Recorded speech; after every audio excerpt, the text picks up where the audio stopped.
लकल हम्द या अल्लाह, अस्सलातु वस्सलामु अलैका या रसूल अल्लाह, अम्मा बाद। सिलसिला है हमारे नाज़रीन की तरफ से पूछे गए सवालों के जवाब पेश करने का। हमारे नाज़रीन में से एक ने बिल्ली के पाखाना के ताल्लुक़ से पूछा है कि इसके पाखाना के बारे में क्या हुक्म है, ये पाक है नापाक है। और इन्होंने ये भी पूछा कि ये बहुत तंग करके रखा है।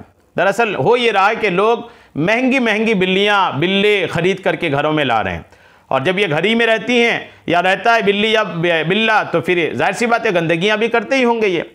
और कई बार ये बिस्तर में, फ़र्श में, सोफ़े में, कुर्सी में, किचन में, बेडरूम में ये बिल्कुल जाता आता रहता है, छुट्टी रहती है इनको बिल्कुल, तो ये गंदगी भी करते होंगे। तो अब इनके पाकी नापाकी का मसला हो गया है। तो आइए जवाब तवज्जो के साथ सुनिए। याद रखिएगा कि जहाँ जहाँ बिल्ली का पाखाना और पेशाब लगना यकीनी हो वो जगह नापाक हो जाती है, और उस जगह को धोकर पाक करना ज़रूरी है। बिल्ली पेशाब कर दे, जगह नापाक हो गई। बिल्ली पाखाना कर दे, जगह नापाक हो गई। उस जगह को धोना पड़ेगा, तब जाकर वो जगह पाक होगी। इसलिए कि बिल्ली का पेशाब और पाखाना ये नजिस है, नापाक है।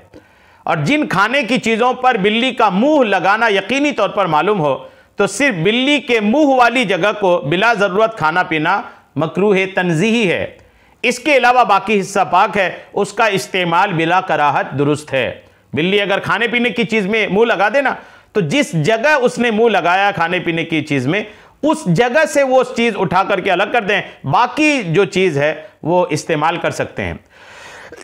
पाक करने का तरीका भी सुन लें। कपड़े में, बिस्तर वगैरह में अगर ये बिल्ली ने पाखाना कर दिया तो पाक कैसे करेंगे? कपड़े, चादर वगैरह पर अगर जिस्म वाली नजासत, जिस्म वाली का मतलब जो गाढ़ी नजासत होती है, वो अगर लगी हो जैसे पाखाना, तो उसे अच्छी तरह से धो लिया जाए। ऐसा धो लिया जाए कि नजासत मिट जाए, नजासत हट जाए, और नजासत का जो धब्बा है, दाग है, वो भी चला जाए। चाहे जितनी दफ़ा धोना पड़े, जितनी दफ़ा भी धोना पड़े, नजासत और नापाकी और गंदगी के निशानात ख़त्म करने पड़ेंगे। अलबत्ता अगर एक दो मरतबा धोने से नजासत हट जाए तो 3 दफ़ा की अदद पूरा कर लेना चाहिए। अगर पेशाब के मिसल कोई नजासत लगी हो तो कपड़े वगैरह को 3 मरतबा धोया जाए और हर मरतबा निचोड़ा जाए। तीसरी मरतबा पूरी ताकत से निचोड़ा जाए तो कपड़ा पाक हो जाएगा। और जिन चीज़ों को धोकर निचोड़ना मुमकिन ना हो, बिल्ली ने जैसे पाखाना कर दी गद्दे में, कालीन में, फर्नीचर में, बर्तन में, खिलौने में, जूते में, तो इनको पाक करने का तरीका यह है कि जिस जगह नजासत लगी हो उस जगह को 3 मरतबा धोएं। पहली मरतबा धोकर ठहर जाएं यहाँ तक कि उसमें से पानी टपकना बंद हो जाए। फिर दूसरी मरतबा धोकर उतनी देर ठहर जाएं कि पानी टपकना बंद हो जाए। इसी तरह तीसरी मरतबा धोने के बाद जब पानी टपकना बंद हो जाए तो वो चीज़ पाक हो जाएंगी। पानी से धोने की सूरत में जिन चीज़ों के ख़राब होने का अंदेशा हो, जैसे खिलौने, किताबें वगैरह, तो इन्हें पेट्रोल से भी धोया जा सकता है।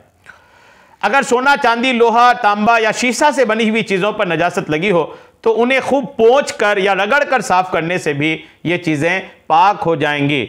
लेकिन अगर इन चीज़ों पर नक्श व निगार बने हों तो उन्हें इसी तरीके से 3 मरतबा धोना ज़रूरी होगा। नक्श व निगार चूँकि उसमें गड्ढे होते हैं, और जब गड्ढे होंगे तो फिर उसमें नजासत अंदर घुस के रह जाएगी, इसलिए नक्श व निगार वाली जो चीज़ होगी उसको फिर आपको धोना पड़ेगा, तब जाकर वो चीज़ पाक होगी।